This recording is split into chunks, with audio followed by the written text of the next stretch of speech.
Yes, yes, people, welcome back to Fighting with Friends. It's your boy, brother guy. We're back again with another preview of one Friday Fights 140, which will be live 30th of January at 1:30 South African time on live on YouTube. We will also be doing a nice live watch along. So hope to see you all there.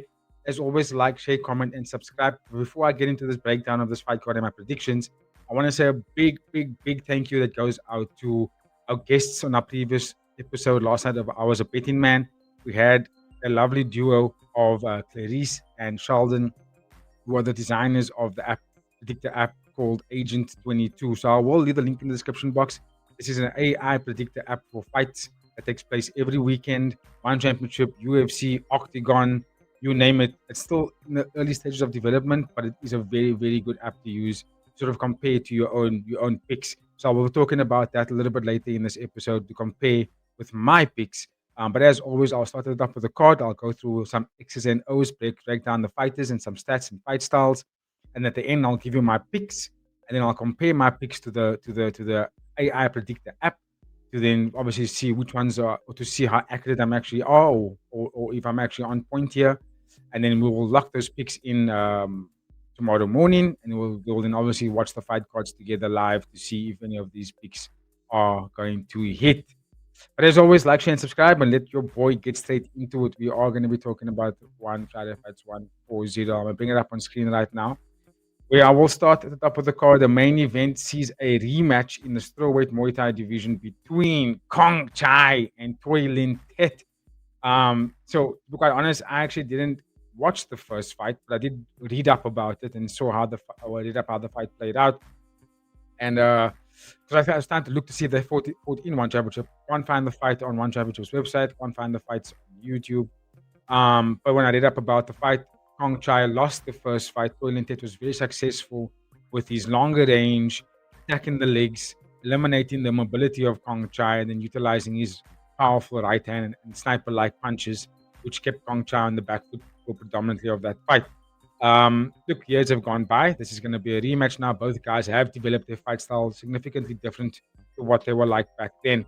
So I'm quite keen to see what they're going to look like now. I mean, both dudes have had a very good so far career in one championship on the Friday Fight squad. Thway Lin Htet, going on a 4-fight win streak before losing his last fight against Sam A. Kong Chai also went on a 4-fight win streak. Actually fought a lot of fights. There was times it was up and down, up and down. Then went on a win streak, then up and down again.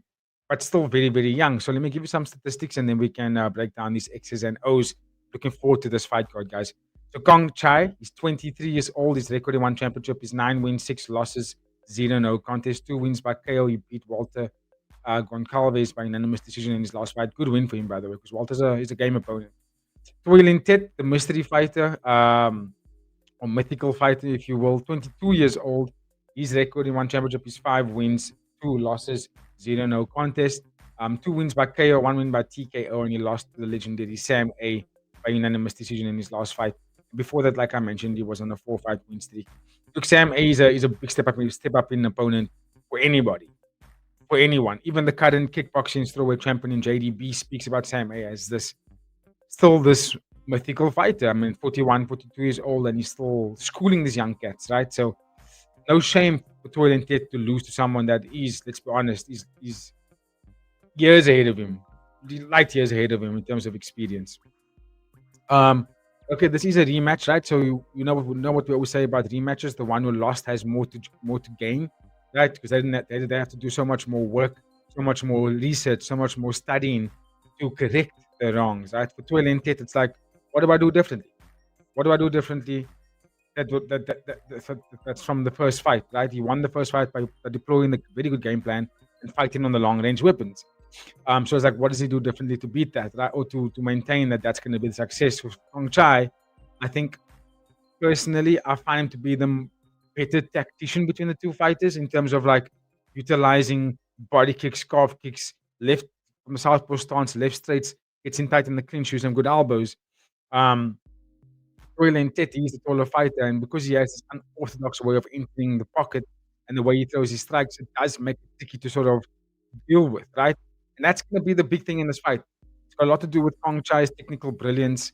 Not a lot of knockout power coming from Kongchai, right? But he does rely a lot on that left body kick. That's one of his favorite weapons to use, and obviously good elbows and good boxing when he gets in tight. Is that going to be the key factors for him to win this fight? Is that going to be able to get around the unorthodox and dynamic strikes that come from Thway Lin Htet? Thway Lin Htet does have a very good outside leg kick on him. I think it's very good.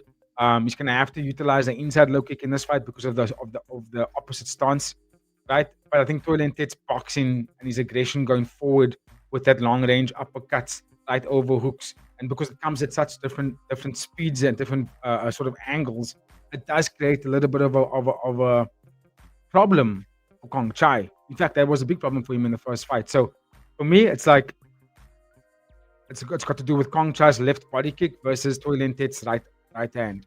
I think Thway Lin Htet can definitely time the right hand on that left body kick. So like you know what I mean. Whenever Kongchai steps in with a left body kick, which he does love to throw, Thway Lin Htet can time that with a nice overhand right, where you can step in with a left elbow. You know what I mean? Because Kongchai doesn't really go up high with that left kick, even though he can. It's not necessarily what he does. His choices are inside low kick from the left side, left body kick from the left side. He'll throw a right hand into a left straight. But then what he does is when he does throw that left high kick from Kongchai, look to see an immediate left straight to follow. He loves that combination as well. But that's also when he does keep up that defense. He also loves to get in tight on the clinch, throw some elbows from there. I don't think that's where he's going to win this fight, to be honest with you. I think for me, Kongchai can win this fight by staying mid-range and basically staying active in moments when there's resets or in moments when punches aren't being thrown or moments when they are measuring each other after an exchange. I think Kongchai needs to get on the gas early and stay on the gas.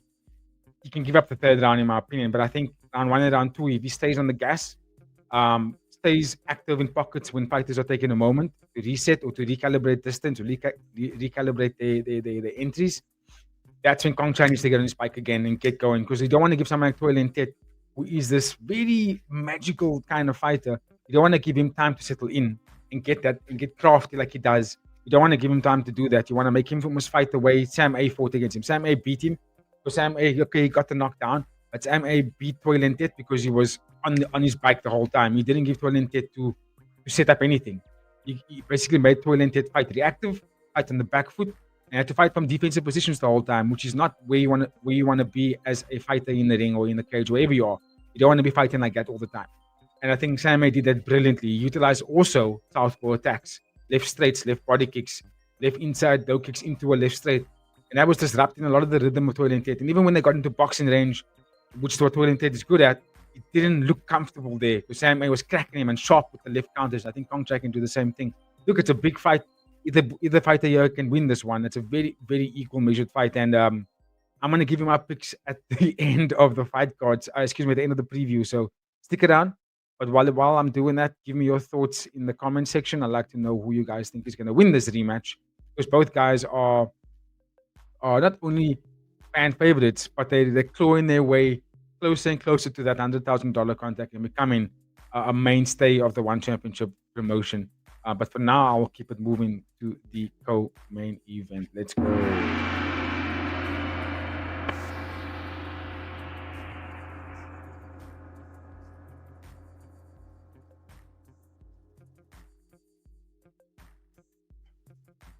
Excuse me, I just had to get some of that water down first before I go on. All right, co-main event. Ooh, what a freaking fight card. This co-main event is so sick. We have Sanrak from Myanmar taking on the young, mysterious figure of Pacquiao at 24 years old.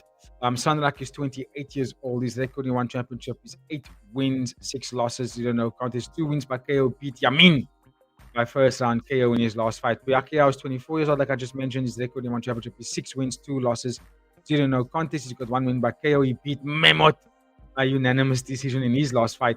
That was a very good fight. I mean, Memot held his own against a very, very, very, very dangerous striker in Pacquiao. So Pacquiao, must say, I dig his vibe. I like the mysterious nature that he comes into the fights with. He doesn't say much.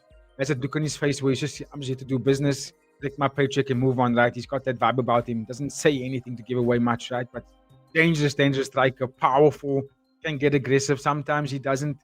Sometimes he gives up. He gives up a little bit of the defensive positions and gets tagged. I feel like he can in moments where I feel like they can be more defensive and then get back on the attack. Because what he does is he's a very forward pressure kind of fighter. Hunts you down, puts the pressure on you the whole time, and looks for big shots.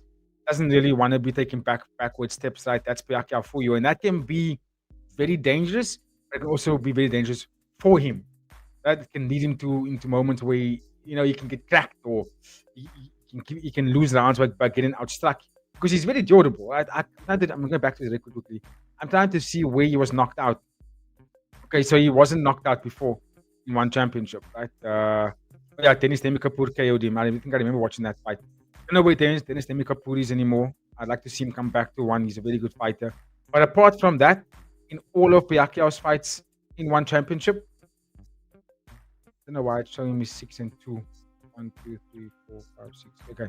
In all of his fights in one championship, that was the only one where he got KO'd, right? And he lost by a split decision against Edouard Lek, who was also a very, very high level technician, right? Everyone else he's walked through. Pretty good. Got one KO, a lot of decision wins, but I mean he dominates people with very much just like overwhelming pressure and power punches, right? Game opponent, hard to put away, very durable guy. But the guys who did beat him were technically better than him, right? Conrak, on the other hand, very similar sort of resume. Doesn't get a lot of KOs, but also very, very good technically. Knows how to game plan opponents. Very good at dealing with pressure fighters. Conrak does take a lot of backward steps. He's also extremely aggressive when he can be. He's very precise when he does go forward. But if you look at Conrak's last, let's say, let me just look at his resume again because I watch him fight frequently. I can remember correctly throughout 2025 and 2024, a lot of his fights were based on counter-striking heavy, which is quite surprising considering he's a very aggressive fighter, but he's been happy to take up that backward step and rely on striking backwards, striking forward, and also allowing himself to stay away from danger. So what he does is sometimes he'll strike with body kicks and punches, but then what he'll do sometimes is he'll stand in and like he'll twitch, and he'll fake, and he'll wait for you to do something, he'll commit to something, and he'll just slip it and body kick, get out of range, throw out a jab, throw out a two, body kick, get out of range again. And he does that frequently, and it's like rinse and repeat. And I've seen that pattern a lot. And you can counter it, like you can. Because like very good strikers like Samingam, Kun Panway, those fighters were able to deal with it, right? They're also brilliant counter strikers and very good footwork. But Conrak is one of those kind of guys. What I've noticed, his best weapons, in my opinion, is his ability to stay out of danger. It sometimes puts on boring fights, but it makes him successful because he's winning fights because he's hitting opponents that are trying to chase him down, right? They are not really landing much because when they do try to throw something, he gets out of the range immediately, or he clinches up and then you don't really get to land anything. He kind of like steals the clock a little bit. And he utilizes all the dark arts things in his fights I've noticed in his last 6 fights, which has gotten him success. And I think that's probably going to be a big deal in this fight. So for me, it's a lot of like, how does Pacquiao prevent himself from getting caught in that kind of trap, right? And how does Conrak deal with the relentless nature of Pacquiao? Because that's what he is. Pacquiao, even if you hit him, and watch that fight with Memot, even if you hit Pacquiao and you crack him clean with stuff, the dude's not gonna walk backwards. He'll be rocked, but he's gonna still throw punches. He's gonna still walk forward, which I don't think is a good thing, but he does that anyway, and it makes him extremely dangerous to fight against. So it's a tit for tat kind of fight in my opinion. It's again contrasting styles because you have both guys who want to be aggressive, but the one guy is a bit more experienced in Conrak, who is happy to sort of give up that space because he does rely a lot on his back foot striking. Interesting matchup. Again, it's going to be a fan favorite fight. I'm telling you guys now, tune in. This is going to be an amazing fight to watch. But again, I'll give you my picks once I'm done concluding these breakdowns of these fights. But you can let me know your thoughts in that comment section. Let's keep it moving, guys.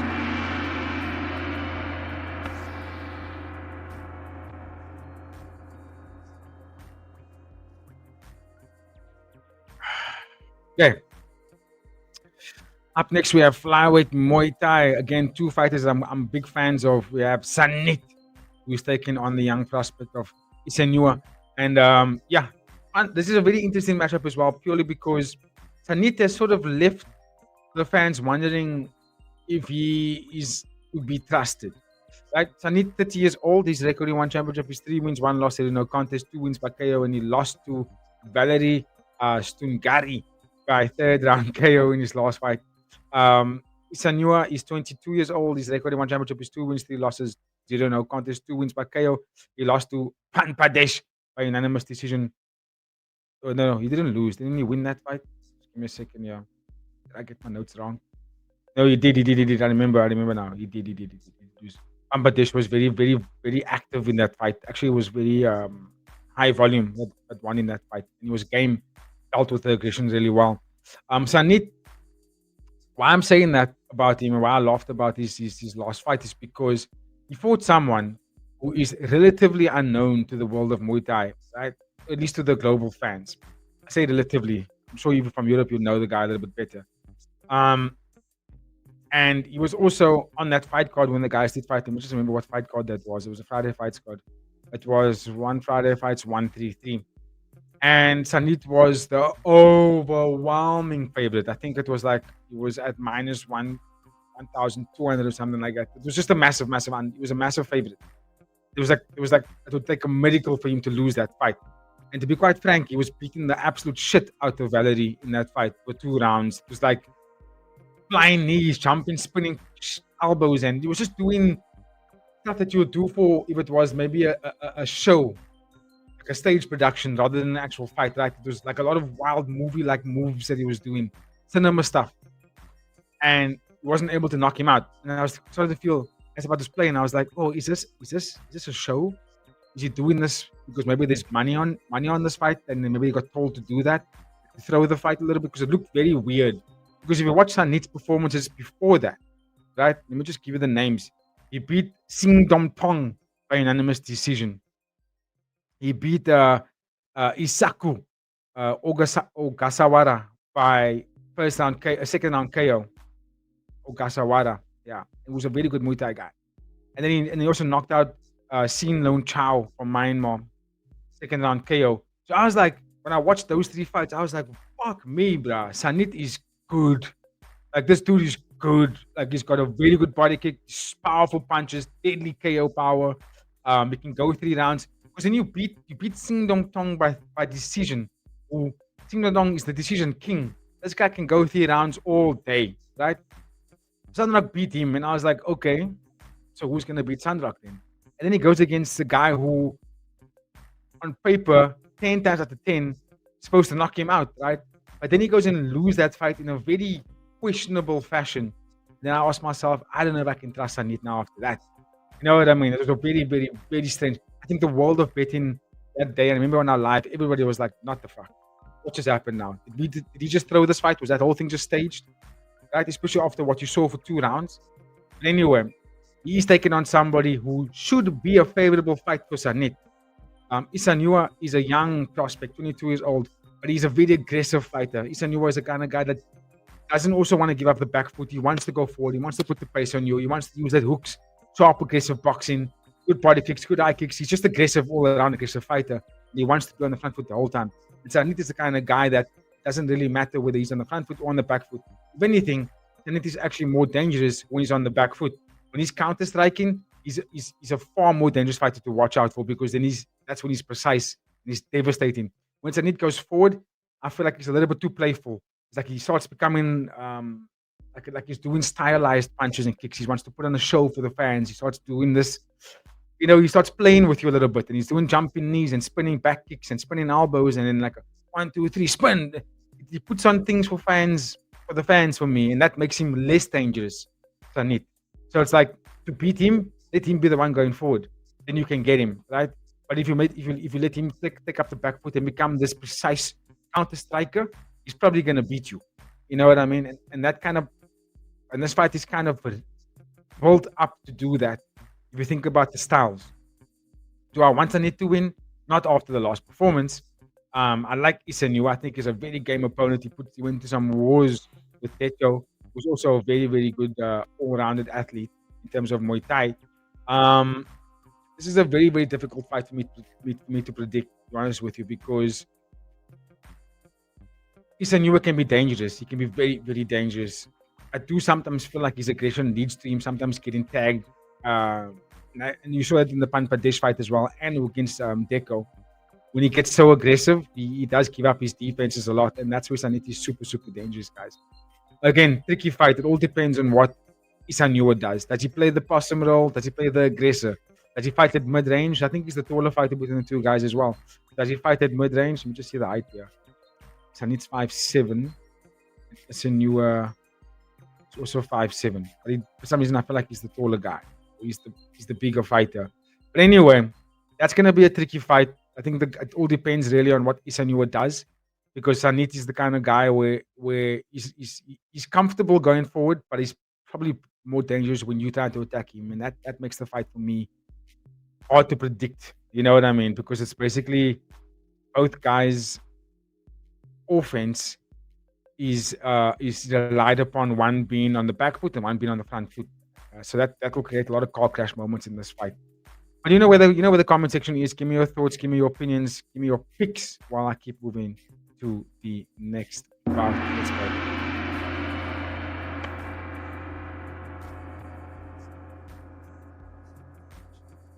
How did I forget that? Okay, so up next we have another flyweight Muay Thai bout. We have Sanpet taking on Jadat Chai, the young man.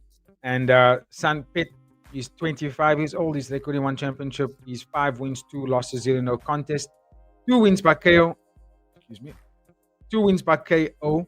2-fight win streak, and he beat Pet Wang 3 by unanimous decision in his last fight.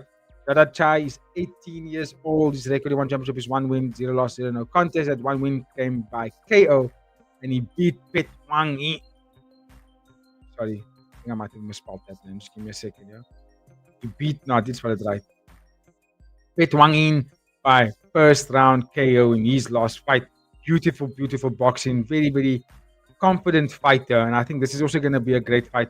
Sanpet, you know what he's all about. Heavy-handed fighter, likes to get into the pocket and throw some big blows. He does get tagged. I've seen him sometimes leave the head in that pocket for too long and get struck. If I think about the losses that he did take against Satang Tong and Deng Kriang Krai, Deng Kriang Krai was able to knock him out of late. That was 2024. But outside of that, he hasn't really been finished. But that fight exposed him a little bit. But again, Deng Kriang Krai is a very high-level tactician as well. Right? In this fight, I get the feeling that Sanpet is going to be the aggressor. I think he's going to utilize his range, his height, his fuller body. And also, he's got very, very, very competent boxing. I think he's going to stay on the front foot and work off his jab like he always does, and the inside low kick.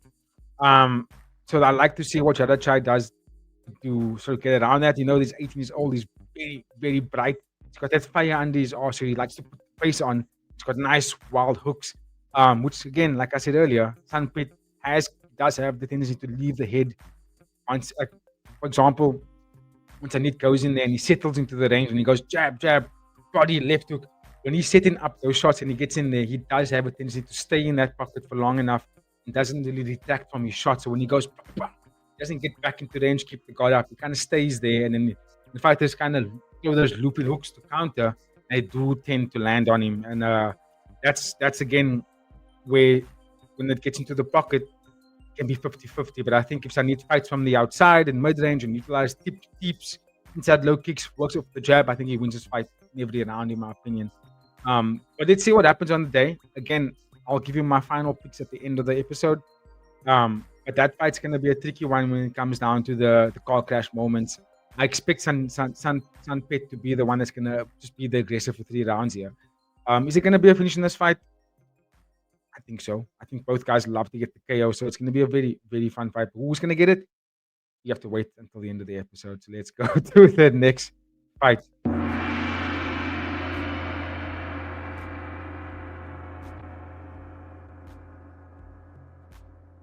Okay, staying in the flyweight division, Muay Thai, we have a debutant, Imam Gadziev, taking on Rangruan Lek.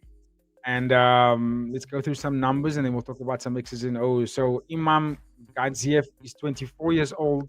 He's making his one championship debut. His record overall is 12 wins, 2 losses, no contest. He is primarily a boxing heavy fighter, so he does have some heavy hands. Rangrawang Lek, 20 years old. His record in one championship is 1 win, 0 loss, 0 no contest. He beat Payak Surin by unanimous decision in his last fight. And I think he won that fight by being a very, very aggressive fighter, very much utilizing some sharp hooks to the body, but also a kicking heavy fighter. Lots of hard low kicks to set up those hooks to the body.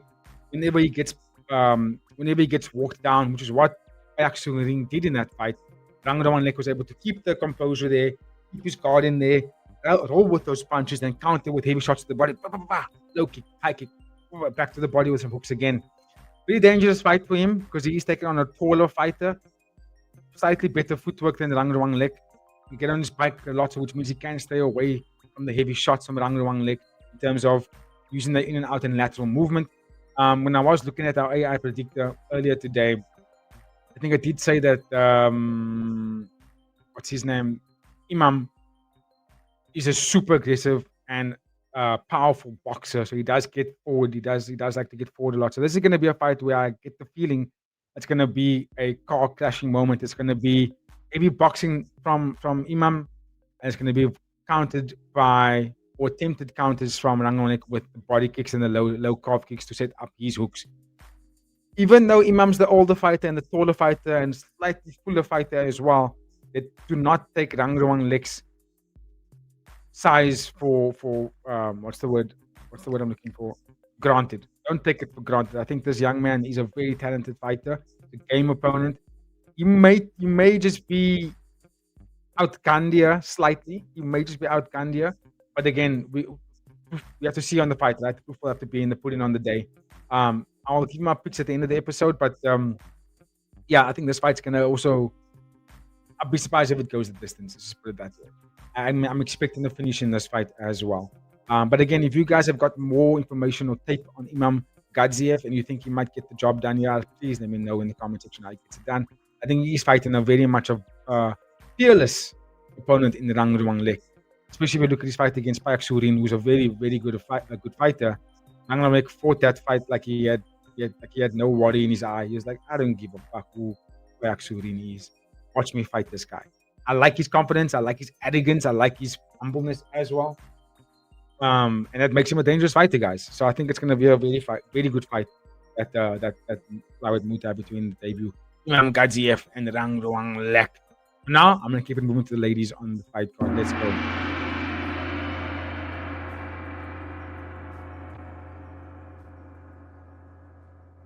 Okay, I'm going to spend a little bit of time on this fight because I think this is actually a high-level fight, guys. This is a very high-level fight. So we have strawweight Muay Thai for the ladies. Yara Saleh taking on Zoe Nushwanda from Switzerland, I think it is. So I'm going to give you some stats. Yara Saleh is 23 years old. Her record in one championship is 0 wins, 1 loss in a contest. That loss came at the hands of Taylor McClitchy, the legend, by unanimous decision, which was a close fight. Actually, almost I kind of low-key had Yara Saleh winning that fight, but Taylor fought hard and she was aggressive and she used her range extremely well. And there's no argument. I thought it was closer than unanimous. Let's just put it that way. Zoe Nushwanda is I'm saying like she's African. Nushwanda is from Switzerland, like I mentioned. This is her one championship debut. She is currently ranked number 10 in the WBC rankings. She's also ranked number 8 in the WMO world rankings. She trains out of Phuket Fight Club, and she also currently competes under the RWS banner. I watched the last fight, which was 2025 December, so that was last month. Then I watched that fight. She fought against an Australian opponent who was taller than her, and I must say I'm quite impressed with what I watched. Quite impressed. Very typical Phuket Fight Club style. Very typical. Not a lot of volume. 2 punches at best. A lot of one strikes, but it's like strikes that are packed with a lot of power, and they're geared to disrupt opponents' movement and their sort of offense when they come forward, right? That's what made her so dangerous. Lots of good body kicks. I think her best weapon for me are her leg kick feints into her right and left punches. She does it so well. It's actually what won that fight that I watched, where she has this tendency to start the first time with a lot of body kicks and low kicks. Lots of it. Barely throws any punches. She does, it's like her guard is always up here. She'll walk down, she'll walk you forward, and she'll just go bang. But she won't follow up with a with a combination. She won't chain it into something else. She'll just throw a straight right out there just to back you up, walk you down, but then she'll blast the left kick. Well, excuse me, she's fights southpaw. So she'll blast the switch left kick, bang. You know what I mean? She'll kick, throw a hard right body kick, hard inside low kick, then walk down, take your shots, boom, left. It won't even be a jab right, it'll just be a left. And she'll walk you down again. She'll do that a lot. Then in the second and third round, now you can watch because you ate all those kicks now for 3 minutes. What she has a tendency to do in the later rounds, which I thought was a very good weapon from us, which is why she's so highly ranked, is now she will bring up those knees to throw the body kick or a switch, but it won't actually be a kick. It'll be a straight right, poof, into a left, and it'll actually that's where she will actually put you down. That's actually the shots that she's trying to end the fights with. Not necessarily the ones where she's just keeping the guard up and throwing the right hand in an exchange, like a hard right hand. You can tell that that's not where she's trying to put the fight away. This fight is 4-ounce Muay Thai. I think she's going to be even more dangerous. She is absolutely stacked. Oh, she's pulled out. She's got a lot of muscle density on her. And that's pretty much how she fights. That's her style. And I think she's very dangerous in the later rounds when she's fainting on you. Because what I saw with her opponent, the opponent was actually biting on those kicks, on those feints. Whenever the knee came up, the opponent's hands would go down. They would try and look for a check of some sorts, and that's when Zoe will throw just a devastating punch, which she follows through. She'll put all of her way through it. But she is taking on a fight style in Yara Sela, who is extremely vibrant. She's got this fireball nature about her, which is high volume, high pace all the time, every round. She does slow down, and sometimes that constant sort of what's the word I'm looking for? Barrage of strikes that she comes forward with, just speed and volume the whole time. She does that a lot, and she goes forward a lot. That does leave her open for counters. At least it does leave her open for devastating counters, and that's where McLeod was able to beat her in that debut fight. McLeod was able to catch her a lot when she was coming forward, even though Yara was successful in backing up McLeod consistently, making her defend a lot of the strikes. McLeod found openings in Yara's offense. So it's again contrasting styles. You've got a high volume, high pressure striker in Yara, and then you've got a fantastic counter striker, one punch, one kick kind of fight style in Zoe, but comes with devastating power. It's a very contrasting fight in terms of styles. And if I think about picks, again, you have to wait until the end of the preview. But again, the contrasting styles here is power punching, power kicks, stagnant footwork versus high footwork, high volume, lots of punching, less power. And that makes fights, right?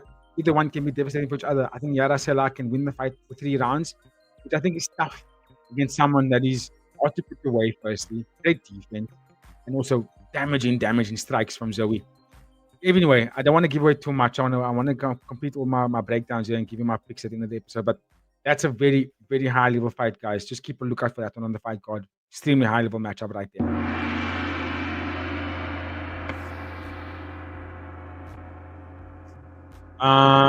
So this fight I'm going to skip because even trying to do extensive research on this fight, difficult to actually gain a lot of the research.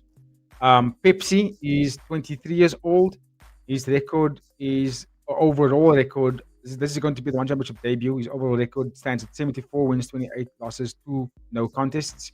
Thway Lin is 22 years old. His overall record stands at 68 wins, 31 losses, and 0 no contests. So obviously these fights are accumulated over their lifetime, which we all know in Thailand they start when they are children. And they take those fights into account because technically, even though it's amateur bouts, that is sanctioned under banners, so they do go on your records. You know what I mean? But if I look at the AI Predictor app that I'm going to showcase you guys at the end of the episode,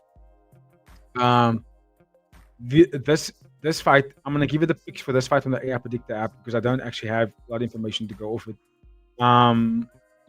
Pepsi, apparently he had 2 fights in one championship, and I don't think I can remember seeing that. Because once you click on his name on one championship, it doesn't show any information. But the AI Predictor app says that Pepsi will win this fight. There's a 78% chance that he will win this fight. He's currently in a legacy consolidation phase, and is a step above regional stadium level. He his status as a former Rajamdan earned world champion, so he's a champion from RWS, means he possesses a level of tactical adaptability that most Muay Bak rollers cannot mirror. In his last victory, he demonstrated an elite ability to neutralize aggressive clinching fighters with vertical elbows and short range hooks. Petwang Det is a dangerous underdog. He brings the classic uh, Isan grit and a body striking volume that can compromise a championship level gas tank if allowed to land clean. Well, that's true. However, the intelligence gap at 92% IQ versus 74% is a is a deciding factor. Pepsi will likely use his superior footwork to evade the initial uh, uh, Petmang Dex blitz and take control of the clinch by the middle of the second round. The tactical conclusion favors Pepsi via technical decision or a late round three stoppage. Pepsi's 89% clinch control score will allow him to freeze Petwang Det's forward momentum and score points with clinches with clinical knees, elbows. Expect a masterclass in winning logic. It's actually a very good write-up from how this fight could potentially play out. But again, I'm not gonna tell you, I'm not gonna try and convince you of what the AI predictor just said because I have not seen these guys personally fight before. And if Pepsi is the RWS champion, that speaks volumes in itself, guys. So make of that what you will. I'm gonna keep it moving to the next part. There's lots of fights to get through. This is a 14 fight card. So let's get it. Next fight. Let's go.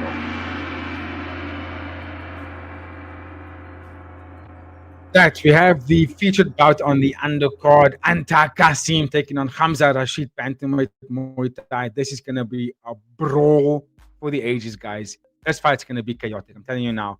Anta Kasim, 26 years old, is recording one championship with 7 wins, 3 losses in no contest, 3 wins by KO, 1 win by TKO, 5 fight win streak beating Muang Thai, the elbow zombie, by third round TKO. Hamza Rashid is 26 years old, is recording one championship with 1 win, 0 losses in no contest, at 1 win is by KO, and he beat Kampitiwada second round KO in his last fight. Right, some X's and O's. So both guys are fairly equal, virtually identical height, size. Fight style is kind of similar. I do think that Anta Kasim is the sharper striker. I think he's a little bit more dangerous there in terms of like the weapons of choice. The way that he boxes, the way that he strikes does come from angles that's a little bit different. Hamza, on the other hand, even though he's a 7-time national champion in Muay Thai, he does fight a little bit like there's a reckless abandonment in the sense of that. Don't think he is as crafty as Anta Kasim.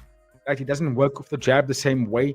He doesn't attack the same way when it comes to when there's car crash moments. Hamza, for me, he's a little bit fuller than Anta Kasim. Like he's got a little bit more muscle bound, maybe a little bit more power as well. But what he does rely on is those hooks. He's got aggressive hooks, bounces on his feet. So he's kickboxing heavy. He's got that Moroccan-based, Menizatu-based style fighting with his almost kickboxing nature, but in 4-ounce Muay Thai gloves, right? You don't really see Hamza utilize clinch. He doesn't utilize big knees in the clinch. The elbows are not necessarily there. What he does rely on is good, fast hooks in close quarters. Whenever there's car crashing moments, it's like hooks to the bodies, hooks to the head, good inside low kicks, good high kicks. Every shot comes with full power. He doesn't know how to, or at least from what I've seen, there isn't a lot of like peppering shots set up to sort of condition his opponent to give up their defenses, and then he can land those big devastating hooks. He did a very good job in doing so against Kampitiwada, but again, Kampitiwada is very young and he does have a lot to learn, and he's a little bit naive in those car crash moments, and that's where Hamza was able to catch him. Anta Kasim, on the other hand, is a lot more experienced than Kampitiwada, and also has fought the best of the best, and also extremely crafty and can attack you with elbows, clinches, spins, and he's also very, very sharp in the boxing combinations. It does tend to slow down in the later rounds. Anta Kasim is the kind of guy that starts fast, looks to finish the fights within the first 2 rounds, and then the third round he kind of just manages the clock. Hamza, similar. I think he goes very hard in the first 2 rounds, then has a tendency to also kind of slow down as the fight goes on because he is muscle bound. He does get tired. He's carrying a bigger frame. This is going to be a warfare. I'm telling you now. These guys are going to go toe to toe, center of the octagon, of the ring. I'd be surprised if this fight goes the distance, just because both styles are geared to get finishes. So let's see what happens. Again, I'm going to give you my picks in at the final stages of the episode, but that's going to be a fight where um, it's not going to be the one who wins the outside foot battle, the inside foot battle, but the one who wins the distance management wins that fight. I don't think that's how that's how this fight will be played out in terms of who wins it. I think this is the kind of fight where the one who lands the devastating shot in the car crash is the one who wins the fight. That's how I just see it going. In terms of who can actually dictate the pace, I think Antakasim is good at that. I think he has a very good job with his footwork to sort of navigate the ring, navigate the movement. He's very good at doing that. He's very good at establishing the range early and then staying within that range. Doesn't really give up the spaces too much. And that makes him very, very dangerous. So I think that may be a key factor to him winning this fight. But again, it's so hard to call. And I feel like because of they both look for those devastating shots, I feel like when they car clash, it becomes 50-50. And that's where it's whoever lands that shot first is the one that's probably going to win the fight. But if Antakasim fights like a bit of a sniper like kind of fighter and fights out of the range and doesn't really allow for car clash moments to happen, I think he wins this fight, guys. But okay, at the end of the day, it's too tricky. It's too hard to sort of to pick an exact winner because Hamza is dangerous and he's got a lot of power. And Antakasim has been dropped before. Let's be real. In one championship, Antakasim has been tagged before. I've seen it. I'm just going to quickly remind myself here. Avatar was able to knock him out. I haven't seen Avatar fight in a while. But Hardy's able to tag him a lot. Yodput Power was able to tag him a lot. Excuse me. So he can get hit, but I do believe that since the Avatar loss, he has leveled up his game exponentially. Let's go. Let's see what happens. Give me your thoughts in the comment section about this fight. Who do you think is going to win?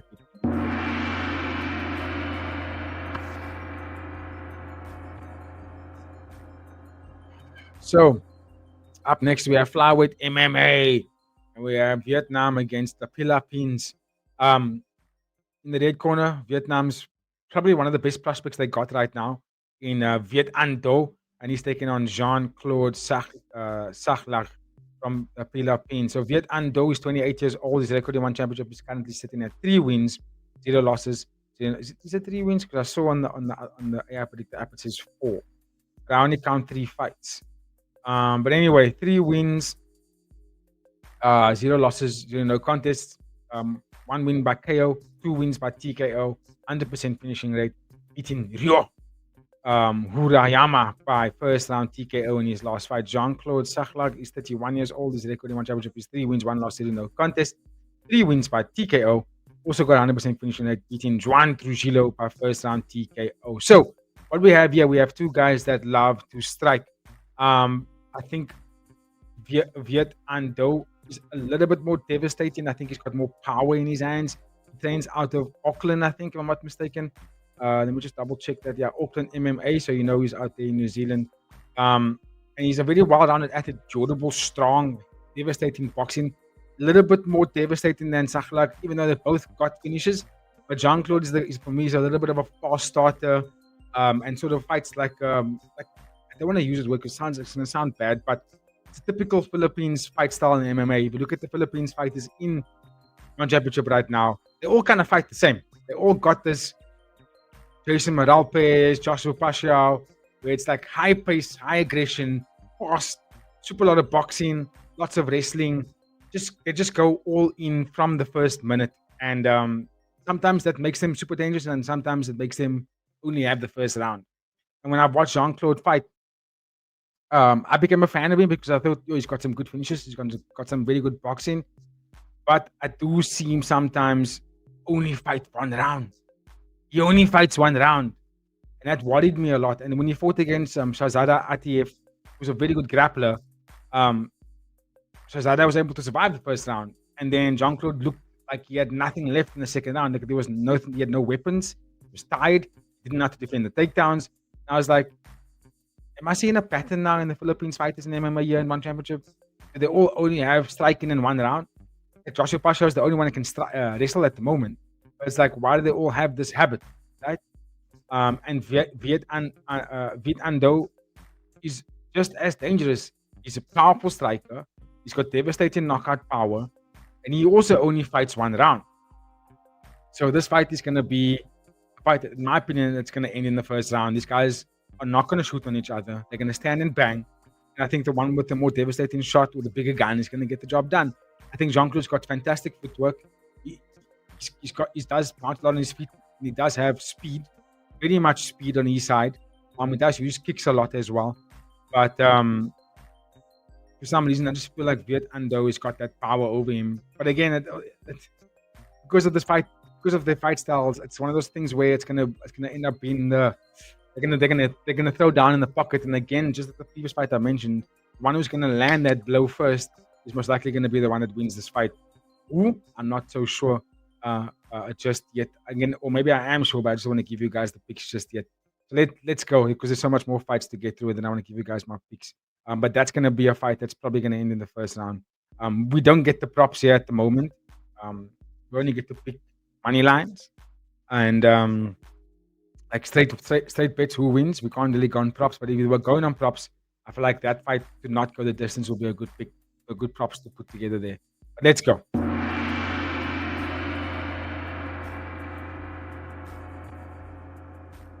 Okay, so we have Bantamweight MMA. We have two debut fighters here on the card right now. We have a top prospect coming out of Paraguay, Walid Brites taking on Alimbek or Kazat Alimbek Ulu, fighting out of Kyrgyzstan. Excuse me. Walid is 23 years old. His record in one champ. Excuse me. His overall record is 4 wins, 0 losses in no contest. He's an BJJ specialist. Like I said, the big prospect coming out of Paraguay and South America. I did get some information from DSBV on Discord yesterday. If you want to talk about this, Walid, if I'm not mistaken, is engaged to the promoter of RWS. Let me just quickly make sure I'm saying the right thing here. So he mentioned where Walid has a Thailand Muay Thai experience, also top MMA fighter coming out of South America, and he's currently dating the RWS champion Barbara Aguirre. So that, I think, for me is valuable information, very much valuable information about him. Whereas in Alimbek Ulu, he's currently his record stands at 3 wins, 0 loss, 1 no contest, and he's also a grappling specialist. Very good takedowns, very good wrestling, but he heavily relies on ground and pound. So what I gathered is that he also struggles with submission grapplers, which is what Walid is very good at, and also really great Muay Thai. Tricky fight for both guys here because I'm very interested to see what Walid does when he gets taken down. I feel like he's going to get taken down in this fight, but that's, I think, where the fight will be won and lost. Is what happens when this fight hits the ground. Who's going to be successful there? And sheesh, I want to tell you guys who I think is going to win, but I'll reserve that for the end of the episode, like I've been saying all along.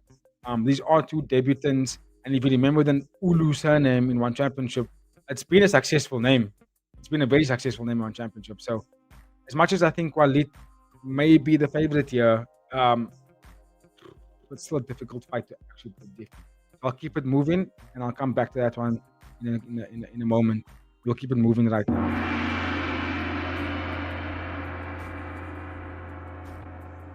Up next, we have flyweight kickboxing. Interesting to see Iruki Naruo flyweight. I thought he was a bantamweight, but okay, he's here now.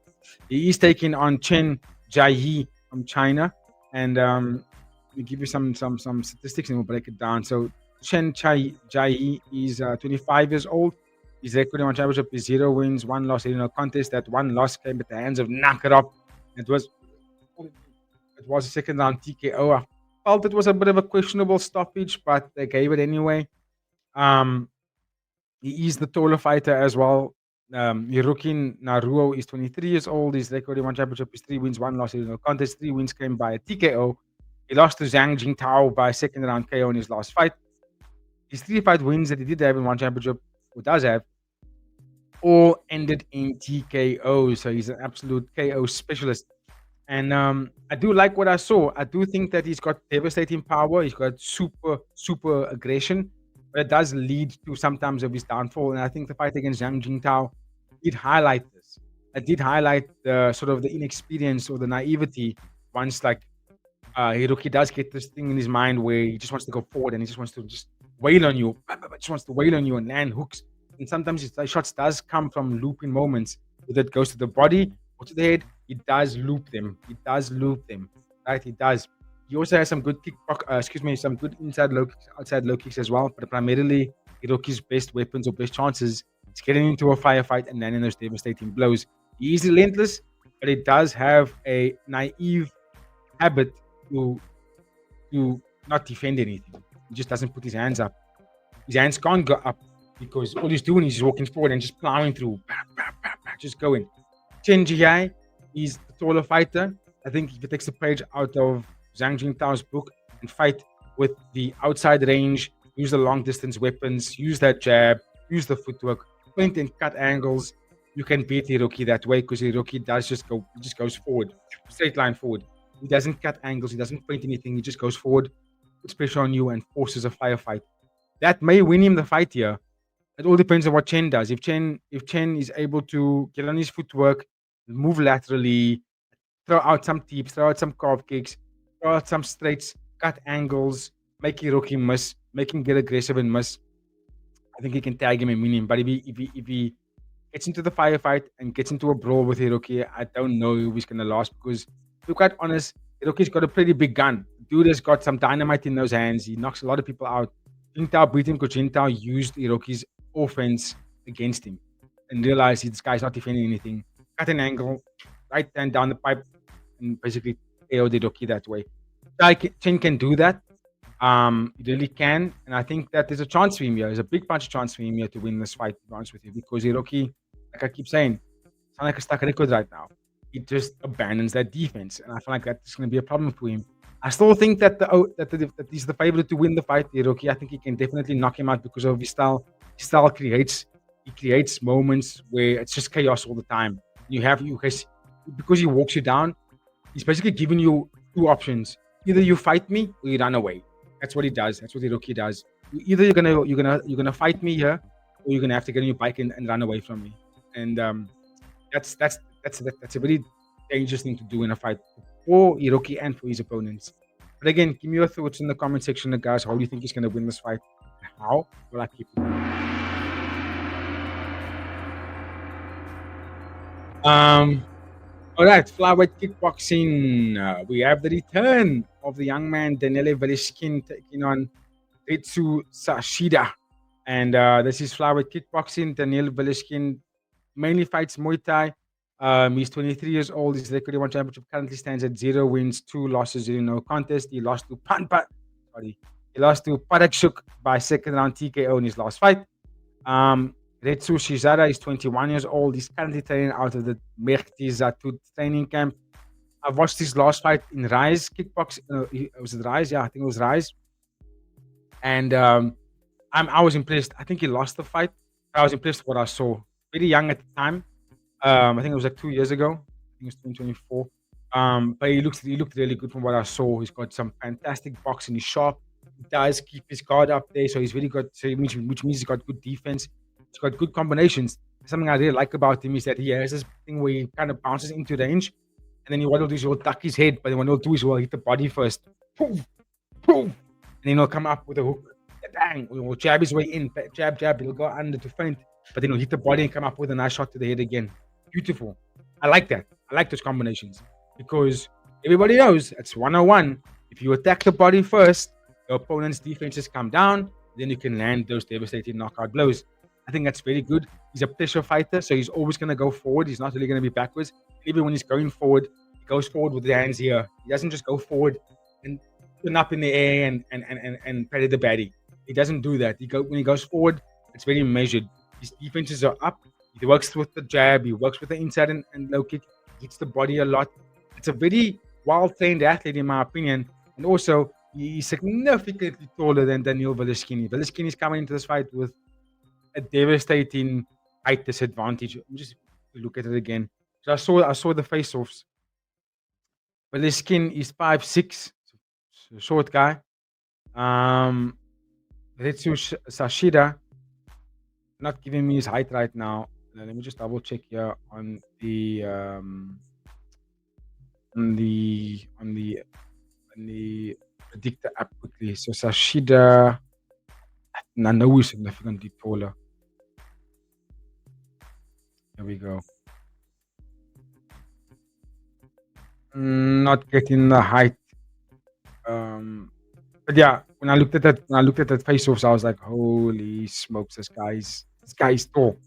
And it's kickboxing, right? So you know that he's gonna be the overwhelming favorite in this fight. And I think that the pressure and the fight style that Ritsu has is gonna be too problematic for Daniela. For Danila Danila Veliskin. I think it's gonna be too much of a problem for him. So you get him our early pick there. I just think Retsu is gonna be too tall, too fast, too aggressive, too pressure heavy fight. It's gonna put Danila in the back foot all the time, and it's probably gonna lead to a KO at some point. So that's what I think of that fight over there. That's the only pick I'm giving you. I've got 2 more fights to go, and then I'm gonna give you guys my picks.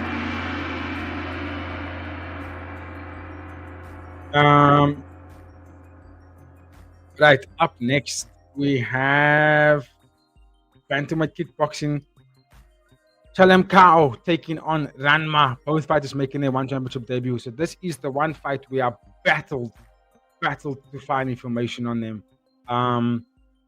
So it's hard for me to sort of make a prediction here. Even in the AI predictor app, couldn't get anything on this, guys. So I'm gonna leave this one for you guys to tell me in the comment section who you think gets the job done here, because I just can't give you guys a confident pick for that one. So let's keep it moving.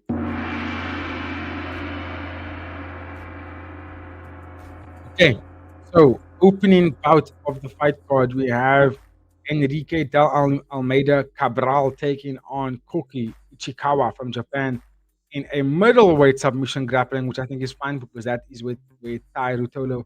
He's still defending his title, by the way. He's still active with it. I think he's got a fight next month where he's going to be defending his title. So looking forward to that.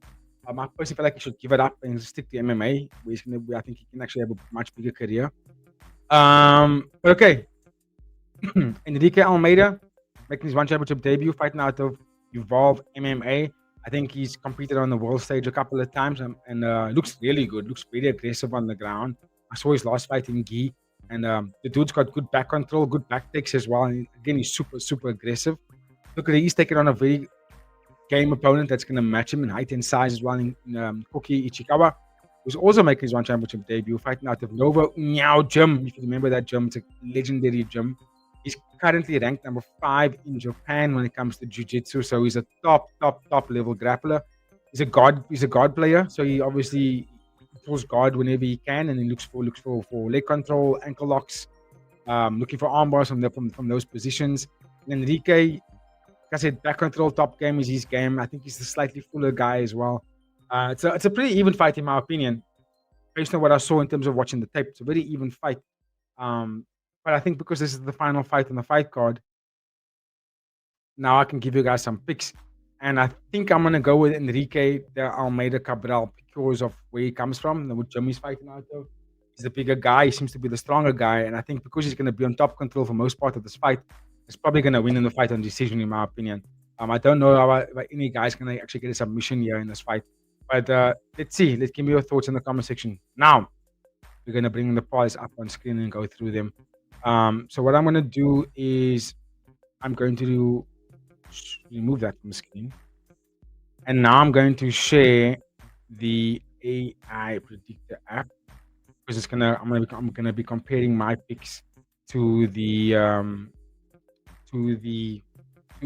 AI predictor picks as well. So let's go. So first parlay.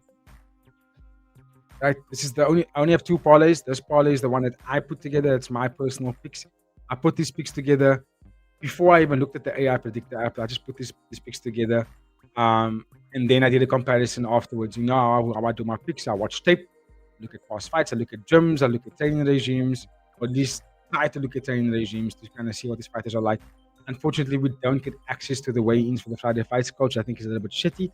That can also tell us a lot of information about how these fights will play out. But as you can see on screen, our parlay starts with Ritsu Sashida because I think he's the overwhelming favorite there. Height advantage. He's going to beat Veliskin. He's just, yeah, taller. He's going to be faster. He's going to be aggressive. He's going to use his range really well. I feel like Veliskin's gonna battle to get to those targets. So I got Rashida for the win there. How he's gonna win, I don't think it matters because we can't choose any props here. All we can do is choose who wins. That's all. I'm not too sure how. But I think Retsu Sashida is gonna win that fight. Then I got the rookie Naruo because I feel like he's got the power punching. I think he's got the power over Chen in Jai. I think he's got the power over him, and because of his fight style, that creates chaotic moments in there. It forces fighters to fight him hard. You kind of have no choice but to just stand and bang with him, right? You're gonna have to fight the firefight with him. You can't really be too tactical and too smart and fight on the outside too much because Iruki doesn't allow that to happen. He's too front, too heavy, lots of pressure, eliminates distance a lot. So it's like you don't really have the moments to do so, and that's why I got Iruki Naruo for the win. And also, he's the kind of guy that only fights for KOs. I've also got Viet and Do for the win here because I find between him and Jean-Claude Sachlak, I think Viet and Do is the stronger fighter. I think he's got, if it comes down to where they need to do something else outside of striking, I think Viet and Do can take it to the ground and win there via TKO because both guys are one round specialists and they both look for knockouts all the time. Viet and Do for me looks to be the one that's more confident in the boxing exchanges. I think his defenses is better and he has the power advantage over Jean-Claude. I think Jean-Claude is faster, a little bit dynamic, but he gasses out. He kind of gives it up after the first round. I think Viet Ando can catch him either round 1 or round 2 finish, in my opinion. And then Anta Kasim, I have on the picks as well. It's a nice legger. It's 1, 2, 3, 4, 1, 2, 3, 4, 5, 6 legger. So it's a nice fight leg for us here. I got Anta Kasim against Hamza Rashid. Both guys are power punchers. Both guys like to look for devastating shots. But I think Anta Kasim, over the course of 3 rounds, he's going to be able to navigate the rounds a little bit better, being the more elusive striker, sharper striker, and he uses weapons that Rashid doesn't use, right? In terms of elbows, clinching, getting in tight. Rashid is the kind of fighter that relies a lot on hooks, all power, all the time, and I feel like that, for me, can deplete your gas tank, whereas Kasim, he's a little bit sharper, he's a little bit more precise with his shots. He doesn't just go in there and wail on you the way Hamza does. Kasim showed me over the time watching him on championship has become a much more cerebral kind of fighter. So he's not just throwing shots at you. He's actually very much choosing his targets, which I think is elite. And I think that's going to carry him through that fight. Look, Hamza can knock him out. Don't get me wrong. Hamza can land big shots on him. But I think because Anta Kasim has leveled up over the years now, I think he's going to get Hamza there. He's going to be too devastating, too sharp, counter-striking for Anta Kasim. Then Sanrak for the win. Reason being why I got Sanrak for the win is because he's a fighter that can fight whether he's going forward or backwards, right? Pacquiao is a highly aggressive fighter, only wants to go forward, doesn't take a backward step, and I feel like that's going to play into the hands of Sanrak. If you watch how Sanrak gets his wins, apart from knocking out his opponent in his last fight, who was knocked out? Yamin. Yamin was also aggressive. He was aggressive against Sanrak. He was walking him down and walked into a KO shot. Right? I think it was a straight. I think it was a hook. Let me just remind myself of that again. Sorry, I just need to remind myself again how he got that. But Sanrak, apart from that KO finish that he did get in his last fight, yeah, it was a right hook. I was right. Apart from getting that knockout blow that he does have, he's a fighter that wins fights by just being so smart on the back foot with body kicks and movement. He stays out of the range and he's able to sometimes land on you while you're coming forward. But then what he'll do is he'll steal the clock. He'll back foot and he'll time you and he'll body kick. He'll time you, and then you get aggressive and then he just grabs you. And I don't like that. But if the refereeing and the judging and the ruling is not going to prevent him from doing that, you're not going to mark him down on points. He's going to keep stealing the clock. And the more he does that, it means the more he's landing on you and the less you landing on him. And then he wins the rounds on decision. He does it really, really well. And that's why I got Sanrak for the win there. Look, Pacquiao can knock him out. He's from Myanmar. Sanrak is hard to put away because of the durability and because he also stays away from danger a lot. And that's why I got Sanrak for the win there. And then finally, in the main event, we have a rematch between Kongchai and Thway Lin Htet. I'm going with Kongchai. I feel like he's leveled up a lot. And he's going to be able to use what Sam did really well against Thway Lin Htet, and that is going to be high pressure, high volume, blasting those body kicks, blasting those inside low kicks, and then staying in the clinch. Because the more he stays in the clinch with the elbows and shots to the body, the more he takes away the opportunities for Thway Lin Htet to get into his best work, which is out on the outside, fighting from long range, throwing low kicks, throwing right uppercuts, right overhands, left elbows, fighting from the outside, and then being crafty and doing all this fancy, not fancy work, but it's all this strange dynamic handwork to get to those shots, right? I think that's where Thway Lin Htet won the first fight. I think Kongchai has grown leaps and bounds, and I feel if he deploys the Sam move list, which is body kick, left straight, clinch, then throw a knee, break away from the clinch, get back into range, close at the distance, inside low kick, keep the guard up, watch for the right hand, left body kick, left straight elbow, get back into clinch. If he rinses and repeats that combination the whole time, I think he gets the job. I think he bags every round and wins the fight in decision. So I got Kongchai for the win. Now, I'm going to bring our second parlay on screen, right? And this parlay, I'm actually, let's before I bring the second parlay, let's compare my picks to the AI Predictor app. So again, I'm going to leave the AI Predictor app. I'm going to leave the AI Predictor app link in the description box where you guys can have a look at it, and then you can let me know what you guys think. Please, the app is still pretty much in development. It's not available for release just yet. So I'm just giving you the link to the app you'll see online. You can kind of just look. It's only an information app. You can't make bets on this app. I have a look at our episode released yesterday for I'm a Betting Man, episode 2. I have a look at it. We did bring the developers of this app onto our episode to talk about the application. All it really is it's an information application that tells us lots and lots of details about fighters, which can help you make your correct picks. So I'm just comparing my picks you see on screen right now on the bottom there, which is BJ Parlay. And I'm going to go to the fight card and then talk about those picks quickly so we can see, excuse me, what it does. Again, this is a just only purely a information predicting application, early stages of development. It's still got about, I think, 2 months of development to go before it's going to be available to be downloaded. And then it's going to be a global release as well. I think it's global release. But for now, it's still early stages. So you might still find mistakes like spelling errors, not taking into account of information like injury-prone fighters or eye pokes like fouls, things like that. That's where it might be short. Then also, pardon me, it may not have all the fighters' photos. But for the most part, I've tested this application over last weekend's 2 fights. To be quite frank, it's super accurate.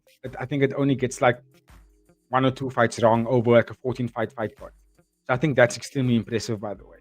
So if we look at the fight card, let's look at the Retsu Sashida. Right, I'm gonna go to Retsu Sashida right now and compare it to what I picked him for the win. And basically, if I go to the AI Predictor app and I look at this, it gives you there are pictures, it gives you tail of the tape, right? It scans the physical attributes of the fighter and tells you the attributes physically. Like here, for example, it says Retsu Sashida displays the hyper lean, high twitch skeleton density optimized for Japanese kickboxing blitzes. His lower body leverage allows for rapid lateral resets. Danila Valeskin shows superior abdominal wall density and upper body mass, suggesting higher collision survival, but significantly lower recovery frames between striking chains, which I think is absolutely true. If you look at his fights that he did have in one championship, that's pretty accurate if you think about how he has performed. It even tells you the technical kill zones where they both can land. So for Retsu, it's showing us that low kick, lever kick interceptions. Retsu uses his southpaw stance to hide the lead leg lever kick behind jab feints. It has a high correlation with system reset knockdowns. Again, very accurate in my opinion. So it gives you very much detail, gym deep dive camp intel. So it tells you the gyms, where they come from and who they train with, main training partners. Again, super detailed information. Neural sync radar. So it's telling us here volumetric rate, 94% versus 74%. Lateral IQ, 92 versus 64. Impact forces or force, it says 72 to 88. So it's like it's even telling you where these guys have advantages. Combat database, so it tells you who they fought, what styles, in terms of where they fought it, and what discipline.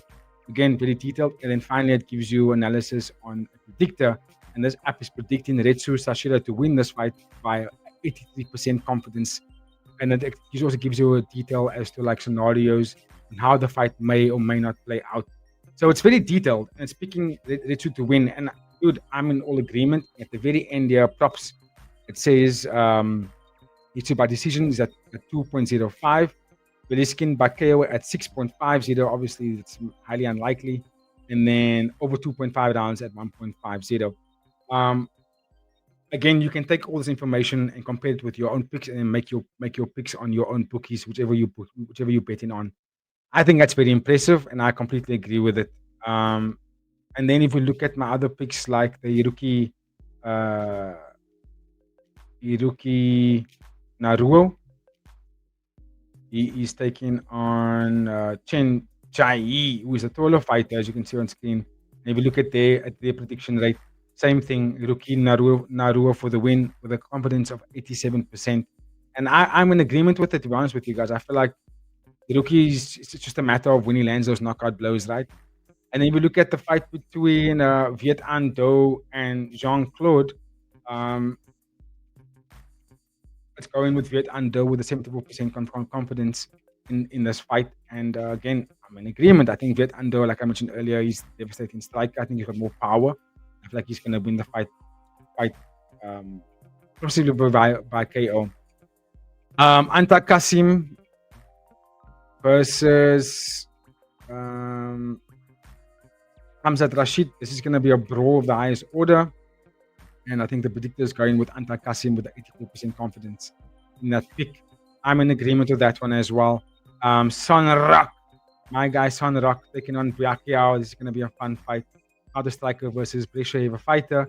This I predict is going with Son Rock with 82% confidence in that pick. I completely agree. Although the app is saying that Son Rock's going to be the aggressor in this fight, I'm not so sure that's going to be the play out of this fight. But I do think that Son Rock still wins the fight. And then finally, Kongchai versus Thway Lin Htet. I predict the app is going with Kongchai with a 74% confidence rate. And I think he wins the fight on decision, in my opinion. It's not telling us how, in terms of method. Oh, it does. It gives us a scenario. But yeah, it's agreeing with me. And again, this app was quite successful last week. So I'm quite confident in my picks this week.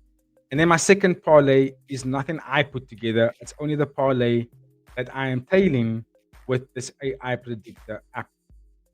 What is this thing on my screen?